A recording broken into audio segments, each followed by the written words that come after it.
मतदाता सूची में गड़बड़ी के आरोप पर कांग्रेस का तहसील घेराव जनपद ऊधम सिंह नगर के खट्टीमा से इस वक्त की बड़ी खबर है। मतदाता सूची में गड़बड़ी और SIR के तहत फॉर्म 7 के जरिए गलत आपत्तियां लगाए जाने के आरोप को लेकर कांग्रेस कार्यकर्ताओं ने खटीमा तहसील का घेराव किया। विधायक भुवन कापड़ी के नेतृत्व में कांग्रेस ने पूरे मामले की निष्पक्ष और पारदर्शी जांच की मांग की है। वहीं प्रशासन का कहना है कि अभी तक किसी भी मतदाता का वोट नहीं काटा गया है और गलत पाई जाने वाली आपत्तियों को खारिज कर दिया जाएगा। खटीमा में मतदाता सूची को लेकर सियासत गर्मा गई है। कांग्रेस कार्यकर्ता विधायक भुवन कापड़ी के नेतृत्व में तहसील पहुंचे और उप जिलाधिकारी से मुलाकात कर SIR के तहत फॉर्म 7 से जुड़ी आपत्तियों की निष्पक्ष जांच की मांग की।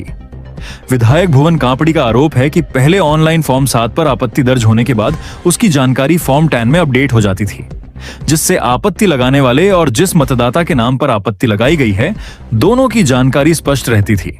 लेकिन अब बड़ी संख्या में ऑफलाइन फॉर्म 7 जमा किए जाने को लेकर सवाल खड़े हो रहे हैं। कापड़ी का कहना है कि जिन लोगों के नाम पर आपत्तियां लगाई गई हैं, कई मामलों में उन्हें इसकी जानकारी तक नहीं है। इससे गांवों में भ्रम और तनाव की स्थिति पैदा हो रही है। विधायक के मुताबिक विरोध के बाद करीब 1000 फॉर्म 7 तहसील पहुंचने की बात सामने आई, लेकिन R के रूम और SDM के स्टेनो द्वारा उन्हें रिसीव नहीं किया गया। ऐसे में सवाल उठ रहा है कि आखिर ये फॉर्म तहसील तक पहुंचे कैसे और इन्हें किसने जमा किया। मामले की सच्चाई सामने लाने के लिए विधायक ने तहसील परिसर की CCTV फुटेज उपलब्ध कराने की मांग की है। उन्होंने कहा कि लोकतांत्रिक व्यवस्था में मतदाता के वोट के अधिकार की रक्षा करना सभी की जिम्मेदारी है और किसी भी कीमत पर लोकतांत्रिक अधिकारों को कमजोर नहीं होने दिया जाएगा। कांग्रेस ने आरोप लगाया कि प्रदेश भर में भाजपा सरकार के संरक्षण में मतदाताओं के वोट काटने की साजिश की जा रही है और पूरे मामले की निष्पक्ष जांच कर दोषियों के खिलाफ कार्रवाई होनी चाहिए। वहीं उप जिलाधिकारी खटीमा तुषार सैनी ने कांग्रेस के आरोपों पर स्थिति स्पष्ट करते हुए कहा कि अब तक प्राप्त किसी भी आपत्ति के आधार पर किसी मतदाता का वोट नहीं काटा गया है। आपत्तियों पर 15 दिन का समय दिया गया है। यदि किसी व्यक्ति द्वारा गलत आपत्ति दर्ज की गई पाई जाती है तो उसे नियमानुसार रिजेक्ट कर दिया जाएगा। खटीमा से सलीम की रिपोर्ट। भारतीय जनता पार्टी की भ्रष्ट सरकार, मैं कहूंगा हर जगह भ्रष्टाचार ये कर रही है, आकंठ गले तक भ्रष्टाचार में डूबी हुई है। ये भ्रष्ट सरकार एक आम आदमी का जो मूल अधिकार है वोट देने का, उस पर भी चोरी कर रही है, उसको भी काटने का काम कर रही है। पहले फॉर्म 7 ऑनलाइन लगाए जा रहे थे, जब हमने उस पर आपत्ति दर्ज करी कि गलत फॉर्म 7 भरे जा रहे हैं, वो लोग वहां हैं और लोगों को सूचना देनी शुरू करी तो इन्होंने ऑनलाइन लगाना बंद कर दिया। पिछले 2 दिन से लगा रहे हैं 145 और 180 इतने इन्होंने आपत्तियां लगाई हैं। और जो आपत्ति करते हैं वो कहते हैं जी हमने शायरी नहीं किया, मतलब कि झूठी आपत्तियां लगी हुई हैं। और शासन प्रशासन को हमने चेता दिया है, ये झूठी आपत्ति लगाने वाले तो कल भाग जाएंगे, लेकिन कार्रवाई होगी BLA पे, कार्रवाई होगी जो यहाँ ERO है, जो ERO के नीचे अधिकारी हैं। क्योंकि चुनाव जो नियमावली है वोट की SIR की, उसमें सजा का प्रावधान भी है। अगर कोई गलत करता है उसके खिलाफ कार्रवाई होने का प्रावधान भी है। हम उसको तैयार कर रहे हैं। आज शाम तक मैंने कहा SDM साहब से अगर आपके पास नहीं है तो हम आपको चुनाव आयोग की गाइडलाइन और उसके अलावा क्या उसमें सजा का प्रावधान है वो भी दे देंगे। तो आज पता चलता है कि 1000 आपत्तियां ऑफलाइन तहसील में जमा कर दी ताकि किसी को पता न चले। लेकिन कांग्रेस पार्टी सजग रूप से, क्योंकि हम अंबेडकर को मानने वाले लोग हैं, बाबा साहब के संविधान को मानने वाले लोग हैं, तो लोगों का जो मूल अधिकार वोट है, जो बाबा साहब ने कहा कि सरकार जनता चुनेगी, तो उसके बचाने के लिए हम सजग हैं।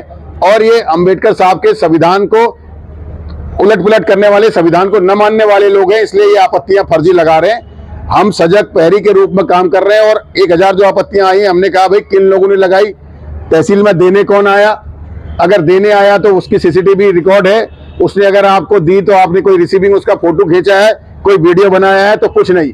तहसील में सारे कर्मचारी मुकरते हुए नजर आए कि हमने रिसीव नहीं करी, हमने रिसीव नहीं करी। RK ऑफिस कहता है हमने रिसीव नहीं करी, तहसील SDM ऑफिस कहता है हमने रिसीव नहीं करी, जहां 2 जगह रिसीव हो सकती थी। ये आने वाले समय में जो कर्मचारी हैं उनके खिलाफ कार्रवाई के लिए ये ऐसा काम कर रहे हैं। कार्रवाई उन पे होगी, क्योंकि लगाने वाले तो भाग जाएंगे, और जो गलत आपत्ति लगा रहे हैं उसके ऊपर भी कार्रवाई होगी। इसलिए हमने उप जिलाधिकारी से कहा है कि जो नियमावली है उसी को फॉलो किया जाए, उसके इतर उतर अगर जाएंगे तो हम कानूनी कार्रवाई के लिए भी बाध्य होंगे और हम करेंगे। और जो 1000 आपत्तियां उनको बुलाइए, कहाँ हैं वो 400 लोग जो आपत्ति देने के लिए आए? तो भाजपा हर तरीके से भ्रष्ट है और ये उसका भ्रष्टाचार की प्रकाष्ठा हो गई है कि लोगों के अधिकारों को, जो मूल अधिकार है, उस मूल अधिकार को भी छीनने का काम कर रही है। अब मैं आपसे कहना चाहता हूं कि जब भारत आजाद नहीं था उस समय जब वोट देते थे कुछ निश्चित लोग होते थे कि भाई कोई ग्रेजुएट है या कोई थोकदार है, बड़े बड़े लोगों को वोट देने का अधिकार था। लेकिन अंबेडकर साहब के संविधान ने, पंडित जवाहरलाल नेहरू जी की सोच ने, गांधी जी के संरक्षण ने और सरदार वल्लभ भाई पटेल के सहयोग ने हर व्यक्ति को वोट देने का अधिकार दिया। हिंदुस्तान की आजादी के बाद सबसे बड़ा अधिकार वोट देने का था, जिसे आज ये छीन रहे हैं। इससे स्पष्ट होता है कि कहते थे तब ये भी अंग्रेजों के समर्थक थे, क्योंकि वो आज वैसा ही काम करने लगे हैं जैसे अंग्रेज करते थे। टकराव का नहीं, तनाव का माहौल है हर गांव में, और ये तनाव का माहौल पैदा कर रहे हैं भारतीय जनता पार्टी के लोग, जो फर्जी आपत्तियां लोगों से लगवा रहे हैं। मैं उन साथियों को भी आपके माध्यम से बताना चाहता हूं, किसी भी कागज में अगर आपके कोई साइन कराने लाए तो साइन मत करिए। ये आपसे आपत्ति लगवा देंगे, आपके गांव में झगड़ा करवा देंगे और बाद में आप झगड़ते रह जाएंगे या निकल जाएंगे।